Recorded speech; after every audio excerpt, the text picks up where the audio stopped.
வெறும் 19 வயசு பசங்க 21 பேரை கொண்டிருக்காங்க. 2007 உக்ரைனில் டினிப்ரோங்கிற ஒரு நகரில் ஒரே மாதத்தில் 21 பேர் மர்மமான முறையில் இறந்து கிடந்திருக்காங்க. இந்த போலீஸ் இந்த கேஸை எடுத்தோன்னே தனித்தனியாக இந்த கொலை நடந்திருக்குன்னு சொல்லி நினச்சிருக்காங்க.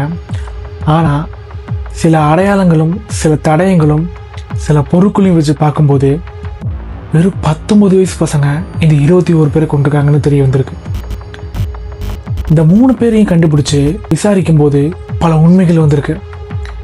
இந்த 3 பேர் யாருன்னா அலெக்சாண்டர் கான்சா, விக்டர் சாயன்கோ, ஈகோர் சுப்ரன்யூக் என இந்த 3 பேரையும் கைது பண்ணுறாங்க.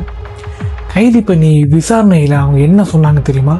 அவங்கள கொன்னுட்டு அவங்கள்ட்ட சில பிற பொருட்களையும் எடுத்துகிட்டு போயிடுறாங்க. எடுத்துகிட்டு போயிட்டு அதை அவங்க விற்கவும் ஆரம்பிச்சிருக்காங்க.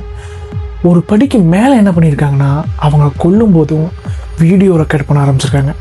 இதனால் அந்த 3 பேர்த்துக்கும் ஆயுள் தண்டனை கொடுக்குறாங்க. என்னதான் பல வருடங்கள் ஆனாலும் இந்த கேஸ் அந்த 3 பேர்த்தை பற்றி இன்னமும் பேசிட்டு தான் இருக்குது. உங்களுக்கு இந்த மாதிரி வீடியோலாம் பிடிக்குன்னா மறக்காமல் நம்ம சேனலை சப்ஸ்கிரைப் பண்ணி வச்சுக்கோங்க. ஒரு லைக் பண்ணிக்கோங்க.